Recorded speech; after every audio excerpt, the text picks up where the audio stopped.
공자는 이러한 말을 했습니다. 사람들이 모여 있을 때 세 사람 중에서는 선생이 있다는 말을 했습니다. 예수님 이렇게 말씀하셨죠. 두세 사람이 내 이름으로 모인 곳에 나도 그들 중에 있느니라. 공자는 여러 사람이 모이면 그 중에서 뭔가 뛰어난 사람이 있어가지고 배울 만한 선생이 있다 그랬고, 두세 사람이 모인 곳에 예수님은 친히 거기에 함께 하시다 그랬습니다. 그런데 이렇게 두세 사람이 모인 곳에 우리가 잊지 않고 또 한 가지 기억해야 하는 사실이 하나 있습니다. 그 무엇이냐면 한 세 사람 정도 모이면 다 나를 좋아할 수가 없다는 것입니다. 사람이 많아지면 뭐 배울 사람도 있지만 또 주님도 함께 하시지만 어떠한 경우에는 나하고 생각과 행동하는 그런 부분들이 전혀 맞지 않는, 나와는 참 친해지기 힘든 그러한 사람도 함께 할 가능성이 많다는 것을 우리가 기억해야 되겠습니다. 이렇게 두세 사람이 모이는 가운데도 다른 사람이 있습니다. 그런데 전혀 모르는 곳에 가서 사람들을 만날 때 나와 다른 사람도 있지만 나랑 가까이 살고 있는 가족들 가운데서도 너무나 다른 삶을, 너무나 다른 가치관을 가지고 있는 그러한 형제와 자매가 얼마든지 있을 수 있다는 것입니다. 그러면서 그 안에 가까이 있는 가족이나 사람들이 상처를 주고 상처를 받는 경우가 많이 있습니다. 오늘은 우리가 가정의 달을 맞이해서 한번 성경 속에서의 한 가정을 우리가 살펴보기를 원합니다. 바로 아버지 이삭의 두 아들, 쌍둥이였죠. 에서와 야곱에 대한 그러한 관계를 우리가 한번 살펴보기를 원합니다. 우리 교회 쌍둥이 집사님 계신 거 알고 계시나요? 아마 모르시는 분은 모르시지만 알고 계실 거예요. 우리 윤연섭 집사님께서 이렇게 쌍둥이신데 오늘 본문에 보면 이 야곱과 에서도 쌍둥이였습니다. 쌍둥이였어요. 그런데 쌍둥이지만 조금 더 먼저 나온 사람이 장자권을 가진 거예요. 장자의 축복을 받을 수가 있는 것입니다. 장자의 축복은 무엇이냐? 자식이 둘 있으면은 장자가 두 배를 받으려면 어떻게 하게 되겠습니까? 재산을 3등분 하는 거예요. 그 중에서 장자가 3분의 2를 갖고 나머지 3분의 1을 갖는 것이 바로 이 장자의 축복이었습니다. 이러한 축복권을 쌍둥이 동생 에서가 아버지를 속여가지고 자기 것으로 만들어 버렸어요. 이 사실을 알게 됐을 때 에서가 얼마나 화가 났겠습니까? 그러니까 이 야곱이 장자권을 빼앗고 외산촌집으로 형을 피해가지고 도망갔습니다. 거기에 살지요. 몇 년을 살았습니까? 20년을 살았어요. 20년을 살다가 드디어 이제 아버지가 있는 그 고향 땅으로 돌아오기로 작정했고 돌아오는 과정 가운데 있었습니다. 그런데 자기가 지금 고향 땅으로 가고 있는데 어떠한 소식이 들려왔어요. 어떤 뉴스였느냐? 자기의 쌍둥이 형 에서가 지금 400명의 장정을 건드리고 자기를 향해서 온다는 소식이었습니다. 야곱의 마음 어땠을까요?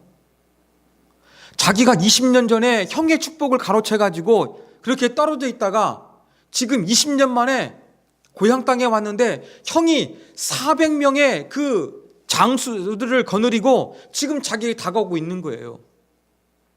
너무나 두렵고 놀랬습니다. 형이 어떻게 반응할까? 형이 나를 용서하지 못하고 나를 죽이려 하면 어떡할까? 이러한 생각들 여러분 많이 들지 않겠습니까? 야곱은 형을 만날 생각하니까 상당히 좀 두려움을 느꼈습니다. 불안했습니다. 그런데 막상 형을 만났는데 너무나 싱겁게 끝나버리고 말았어요. 왜 그랬느냐? 20년 만에 만난 형 에서가 자기를 쉽게 용서해 주었기 때문에 그렇습니다. 그러면서 이 두 형제가 20년에 만나서 화해하면서 이 쌍둥이 동생 야곱이 뭐라고 고백합니까? 형을 향해서 이렇게 말합니다. 10절에 보면 내가 형님의 얼굴을 배운즉 하나님의 얼굴을 보는 것 같다 이야기합니다. 자, 자기를 만나주며 용서해준 형을 보면서 하나님의 얼굴을 보는 것 같다 그렇게 이야기합니다. 여러분 이것을 어떻게 여러분들은 받아들이고 계십니까? 제가 여러분 이 자리에서 예배하기 위해서 오신 여러분들 향해서 사랑하는 세움가족 여러분, 하나님께 예배하기 위해서 이 자리에 나오신 여러분들의 얼굴을 보니 마치 하나님을 보는 것 같습니다. 제가 이렇게 이야기하면 여러분은 어떻게 반응하시겠습니까? 여러분, 야곱이 형 에서를 보면서 하나님의 얼굴을 보는 것 같다고 이야기하고 있어요. 이건 어떤 의미일까요? 형의 마음을 누그러뜨리기 위해서 조금 형의 비유를 맞추는 말? 여러분 그렇게 느껴지십니까? 아니면 진심된 고백이라고 느끼십니까? 어떠세요? 우리 박예출 집사님 어떠세요? 어떻게 느끼세요? 아, 집사님은 진실된 고백이라고 받아들이시고요. 한번 여쭤볼게요. 우리 한번 다은이한테 한번 물어볼게요. 다은이는 어떻게 생각해요? 진실된 고백이었을까요? 아니면 형의 마음을 누그러뜨리기 위한 어떤 일종의 립 서비스였을까요? 후자? 예, 후자입니다. 자, 의견이 다르게 나왔습니다. 자, 그럼 우리 이기수 권사님 어떻게 생각하세요?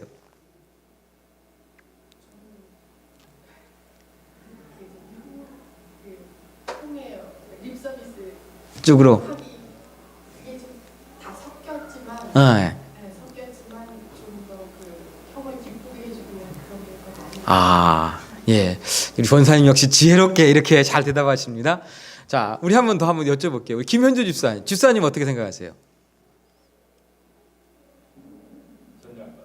전자, 진정한 고백.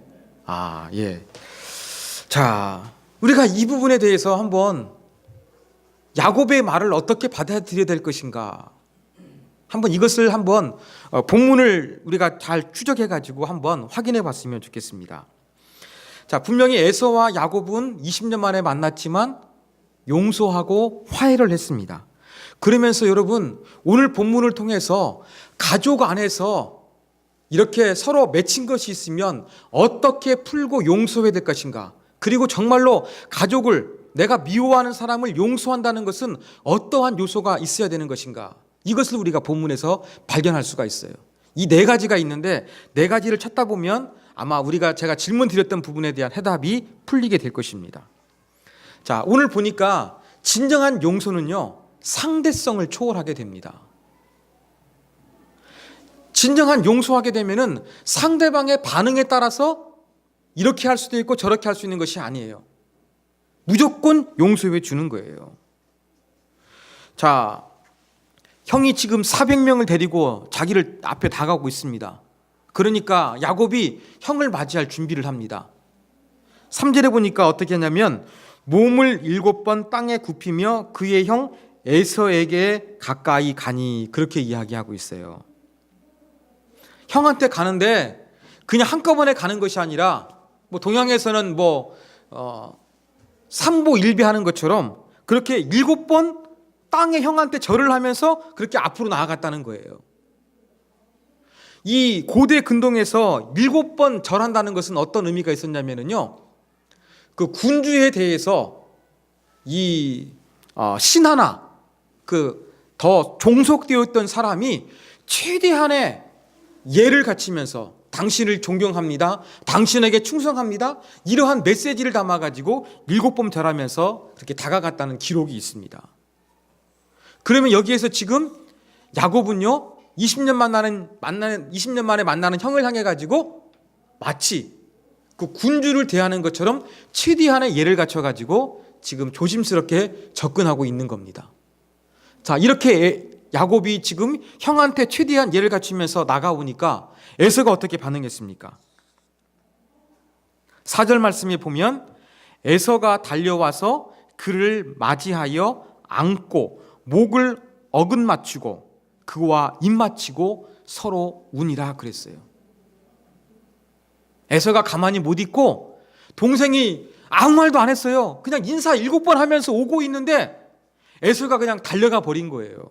그러면서 안고 목을 머긋나고 입을 맞추면서 막 그렇게 참 이상가족 상봉하는 것처럼 그렇게 남자들이 울었다는 이야기입니다.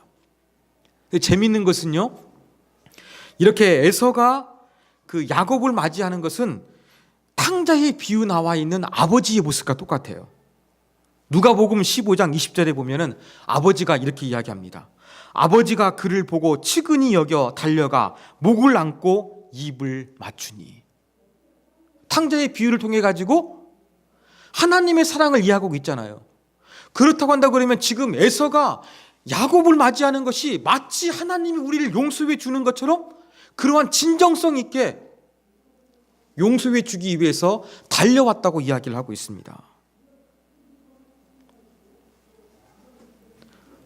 여기서 한번 우리가 생각해 봤으면 좋겠습니다. 자, 장자권을 빼앗은 것은 누구의 주도성이 있었습니까? 에서가 있었습니까? 아니면 야곱이 엄마와 함께 일을 꾸몄습니까? 엄마가 꾸몄죠. 그러면 결자해지라는 말이 있던 것처럼 문제를 일으킨 사람은 누구냐? 야곱이었어요. 그러면 이럴 때는 주로 누가 먼저 이 문제를 풀어야 되겠습니까? 야곱이 풀어야 되겠죠. 야곱이 먼저 형한테 7번 절하면서 딱 와가지고 형님 잘못했습니다. 뭐 이러한 말을 딱 한 다음에 에서가 그래 많이 힘들었지 이리와 하면서 같이 울면은 저는 이해가 되는 거예요. 여러분의 소중한 재산을 빼앗아간 사람을 여러분 만났다고 생각해 보십시오. 그 사람이 여러분 앞에 온다고 해가지고 먼저 여러분이 나가서 막 안아주고 용서해 주시겠습니까? 여러분 그렇게 반응하실 거예요? 그렇게 반응할 사람 별로 없습니다. 근데 오늘 본문에 보니까 누가 능동적으로 행동하고 있는 거예요? 야곱이 문제를 일으켰는데 야곱이 능동적으로 행동하는 것이 아니라 오히려 에서가 능동적으로 행동하고 있는 거예요. 이 모습을 볼 때 에서는 지금 야곱을 맞이하는 것이 진정성이 있다는 것을 알 수가 있는 것입니다. 분명히 힘들었겠죠. 동생이 자기의 축복권을 가로챘으니까 분했겠지요. 죽이고 싶었겠지요. 그렇지만 시간이 지나면서 그러한 감정을 다 누그러뜨리고 동생을 정말로 조건 없이 받아들이고 있는 모습입니다. 동생을 받아들이는데 동생을 오래간만에 만났으니까 반가워가지고 자기가 달려가서 먼저 이 용서하고 동생을 받아준다는 그러한 화해의 제스처를 보여주고 있는 것입니다. 이게 바로 진정한 용서의 모습입니다. 우리는 사람을 용서할 때 조건적으로 용서할 때가 있습니다. 당신이 정말로 뉘우치면 내가 용서를 하겠다. 당신이 정말로 나에게 먼저 머리를 굽히고 들어오면 내가 당신을 용서해 주겠다. 우리는 항상 이러한 조건, 상대방이 뭔가 진심으로 뉘우치는지 아니면은 상대방이 먼저 화해하기 위해서 먼저 액션을 취하든지 이런 것들을 보면서 우리는 그 사람을 용서할 것인가 용서하지 않을 것인가 결정할 때가 많이 있습니다. 이건 전부 다 상대적이에요. 그런데 오늘 에서가 보여주고 있는 용서의 모습은 무엇입니까? 진정한 용서라는 것은요, 상대방이 어떻게 반응하느냐 관계없이 내가 그냥 용서해 주는 거예요. 이것이 바로 진정한 용서라는 것을 이제 에서가 보여주었습니다. 자, 그러니까 이러한 진정한 에서의 용서에 야곱은 어떻게 반응했겠습니까? 자, 성경을 보면 5절에 보면은 이제 한참 운 다음에 그 에서가 묻습니다. 야, 동생아, 지금 사람들이 많이 있는데 너와 함께 있는 이 사람들은 누구냐? 그때 야곱이 대답하죠. 5절에 보면 하나님이 주의 종에게 은혜로 주신 자식들입니다. 이야기합니다. 그 개역성경은 주의 종으로 번역됐는데요. 정확한 원어의 번역은 당신의 종이에요.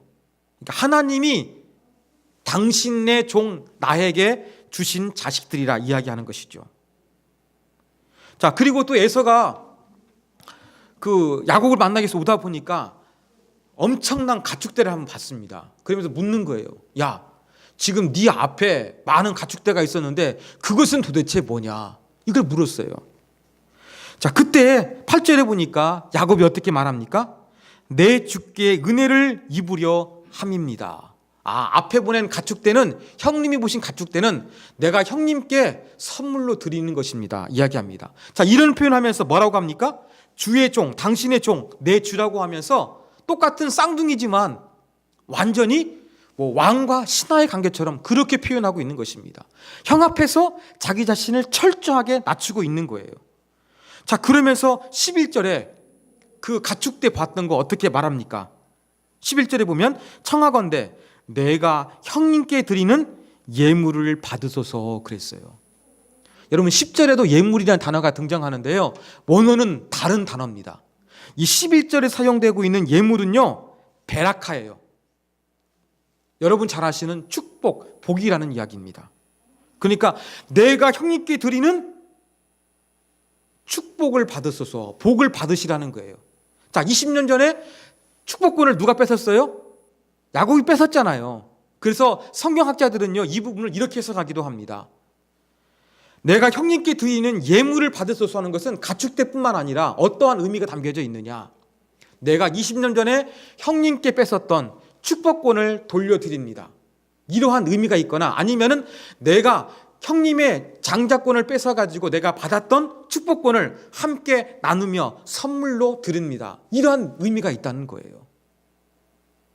자, 지금 에서하고 대화하고 있는 야곱의 표현을 볼 때 형님을 내가 보니까 하나님의 얼굴을 보는 것 같습니다. 이 말은 립 서비스였습니까? 진심이었습니까? 진심이었던 것입니다. 이렇게 내가 먼저 마음을 열고서 조건적으로 용서하지 않고 누군가를 진정으로 용서하게 되면 상대방도 진정성 있게 반응하게 된다는 것입니다. 여러분,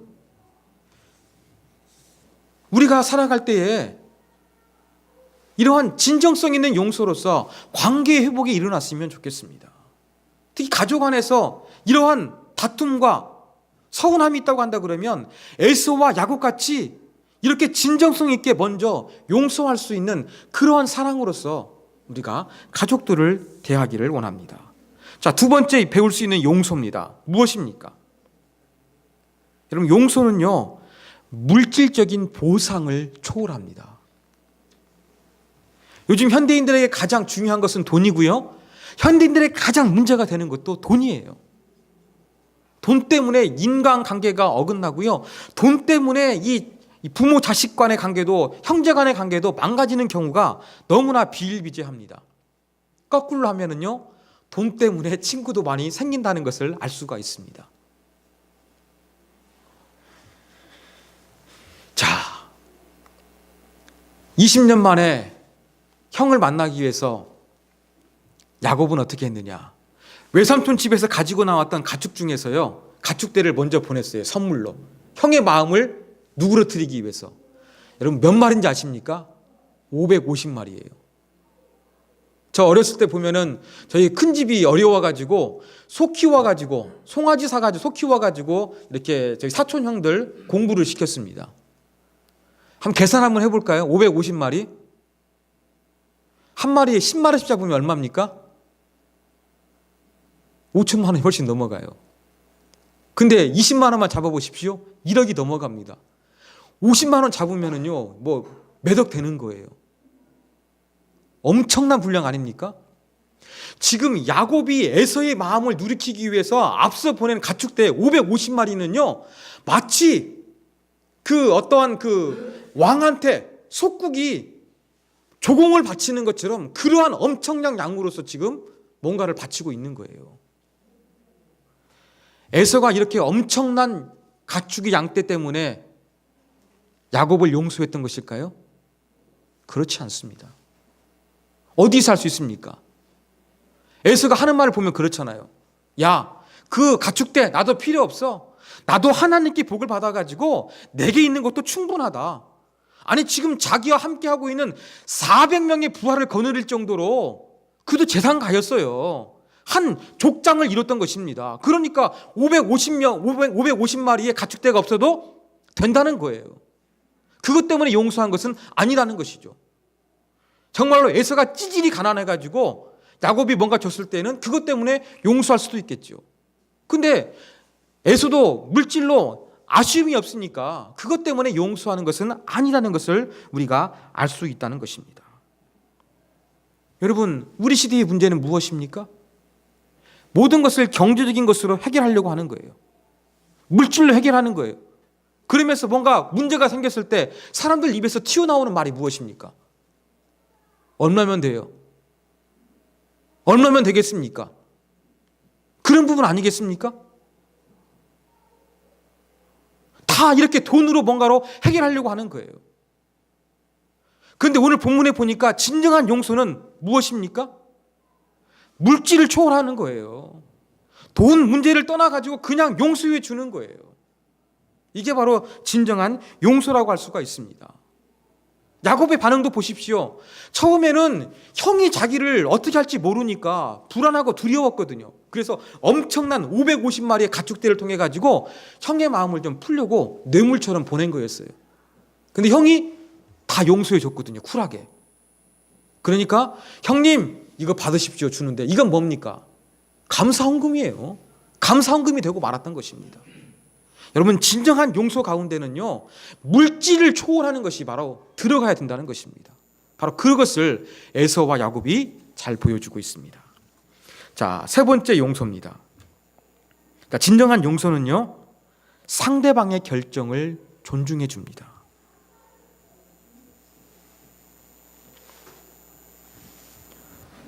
에서가 야곱의 말을 듣기도 전에 용서해 줬어요. 그리고 물질 때문에 용서한 것도 아니었어요. 그런데 야곱의 반응은 무엇입니까? 자, 에서는 함께 운 다음에 12절에 보니까 이런 말을 합니다. 우리가 떠나자. 내가 너와 함께 동행하리라. 지금 외삼촌 집에서 왔기 때문에 야곱은 거처가 없는 거예요. 그러면서 에서가 뭘 제안하냐면 우리 함께 가자. 내가 너의 앞잡이가 되어서 내 거처를 마련해 주겠다. 내가 어디에 머물러야 되는지 내가 인도해 주겠다. 이렇게 말하고 있는 거예요. 이건 호의였습니다. 이런 제안에 대해서 야곱은 어떻게 합니까? 아유 형님 감사하지만 아직 제가 지금 먼 길을 여행하니라 오다 보니까 가축대가 많이 지쳤습니다. 형님의 군사들과 함께 이동하려고 그러면 우리 가축대들은 지금 지쳐가지고 병나 전부 다 죽을지 모릅니다. 그러니까 형님 먼저 가시고 저는 이 지친 가축대를 데리고 천천히 이동하겠습니다. 라고 하면서 야곱의 호의를 거절했습니다. 그리고 여러분 애곡과 에서와 야곱이 만나는데요. 그 야복간에서 하나님 만나지 않았습니까? 그때부터 야곱은 다리를 절었어요. 다리를 절었습니다. 자, 다리를 절고서 만난 이 동생 가축 때문에 힘들다 그래요. 그래서 에서가 또 무엇을 제안하느냐? 내가 데리고 온 종 몇 사람을 남겨가지고 너를 보호하고 너에게 유익이 되도록 그렇게 붙여주겠다 이야기합니다. 그런데 이러한 호의에 대해서도 야곱이 어떻게 반응합니까? 형님 됐습니다.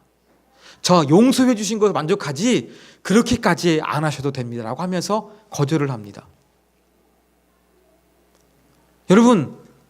여러분이 한번 에서의 입장이 되어가지고 생각해 보십시오. 20년 만난 동생, 나를 분노하게 했던 동생, 내가 먼저 조건 없이 용서해 줬어요. 물질 때문에 용서한 것이 아니라 그냥 용서해 줬어요. 그래서 내가 정말로 동생을 잘해주기 위해서 호의적인 제안, 사심이 없는 제안을 하고 있어요. 그런데 동생이 거절해요. 그럼 여러분 마음 어떻겠습니까? 나는 정말로 진정으로 용서하는데 얘는 나를 정말로 진정으로 받아들이는 것일까? 여러분 그런 의구심이 들지 않겠습니까? 에서의 입장에서는 충분히 그럴 만한 상황이었어요. 그리고 야곱과 에서가 헤어진 다음에 말로는 제가 형님 계신 세일로 가겠습니다 했는데 야곱은 어디로 갔느냐? 숫곳으로 갔어요. 숫곳은 세일과 반대 방향이었어요. 그런데 어떻게 합니까? 에서는 너 왜 거짓말했어? 따지지 않았습니다. 내가 너 용서했는데 너 왜 나한테 서운하게 하는 거야? 라고 하면서 어떻게 했습니까? 다시 용서했던 마음에서 분노의 마음을 갖지 않았다는 거예요. 이게 무엇입니까? 진정한 용서는요, 상대방의 결정을 존중해 주는 거예요.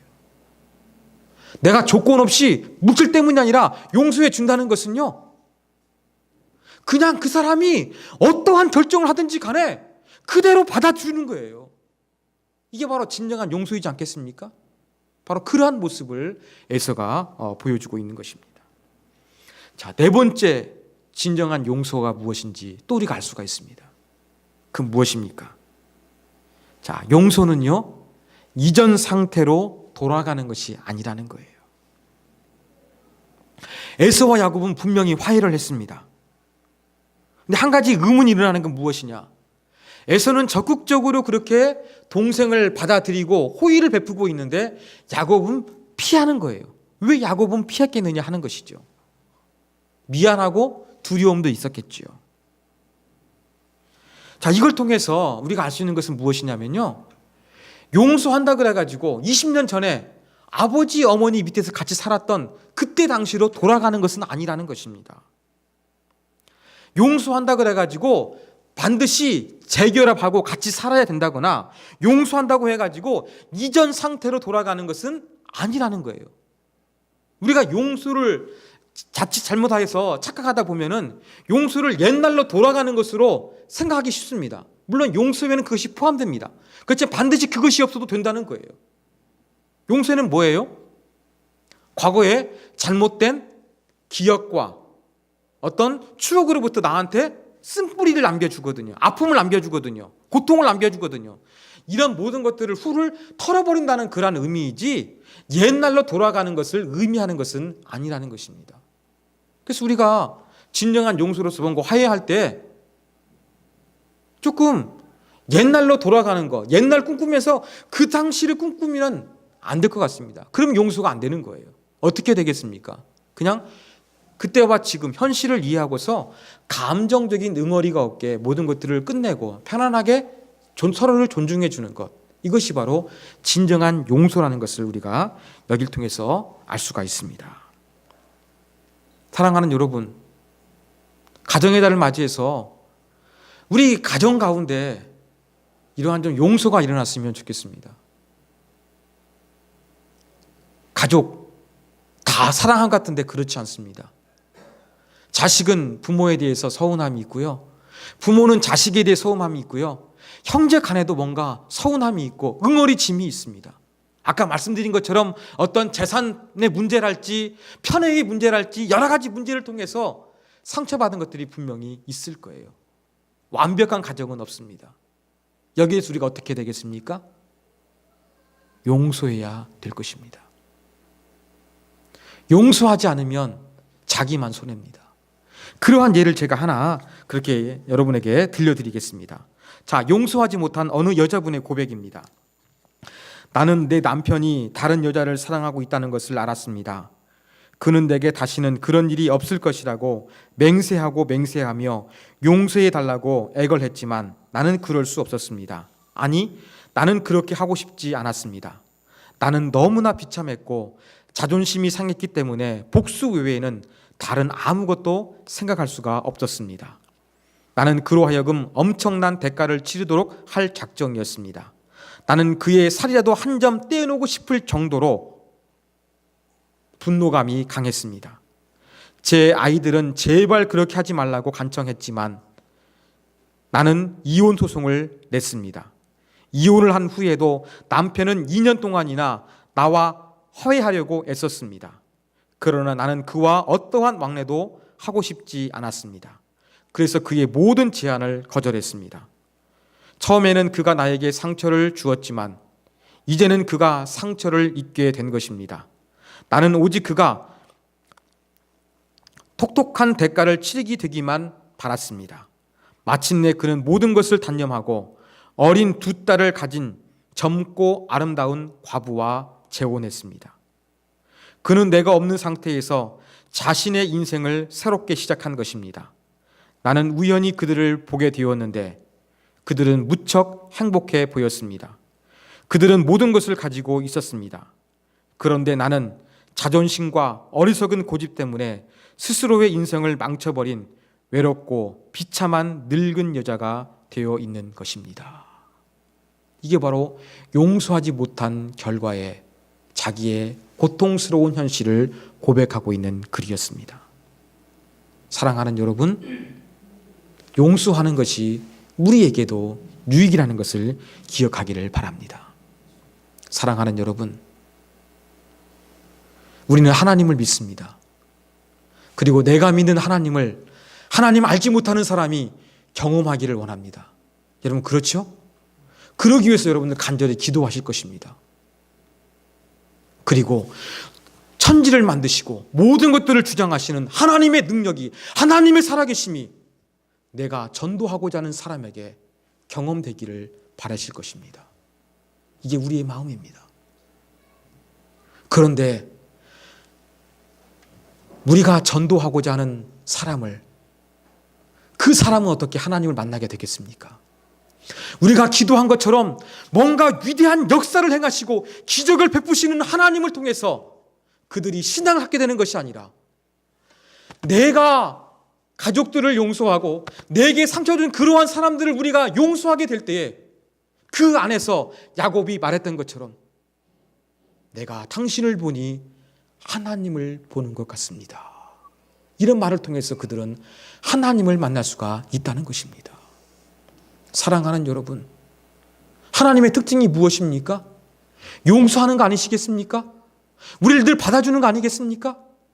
우리가 가족들을 야곱과 에서가 화해하는 것처럼 그렇게 진정으로 용서하고 그렇게 받아주게 되었을 때에 우리의 가족들이 무엇을 보게 되는 것입니까? 아, 열심히 주일마다 교회 가는구나, 종교생활 하는구나, 이것이 아니라 정말로 하나님 믿으니까 사랑하게 되는 것이구나, 용서하게 되는 것이구나, 그런 모습 가운데 하나님이 살아계시는구나. 여러분 이것을 보게 되지 않겠습니까? 이것이 바로 하나님의 방법입니다. 우리들은 사람들에게 열심히 기도하고 뭔가 살아계신 하나님의 거대한 능력이 나타나서 사람들을 하나님 앞에 무릎 꿇게 만들기를 원하시지만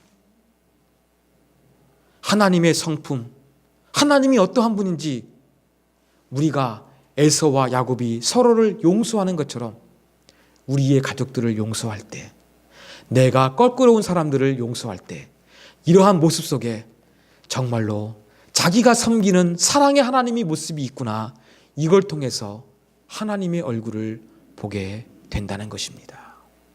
이것이 바로 우리의 전도 방법이 되어져야 되겠습니다. 사랑하는 여러분, 여러분의 얼굴, 여러분 주변 사람들 가운데서, 여러분 가족 가운데서 당신의 얼굴을 보는 것은 하나님의 얼굴을 보는 것 같다.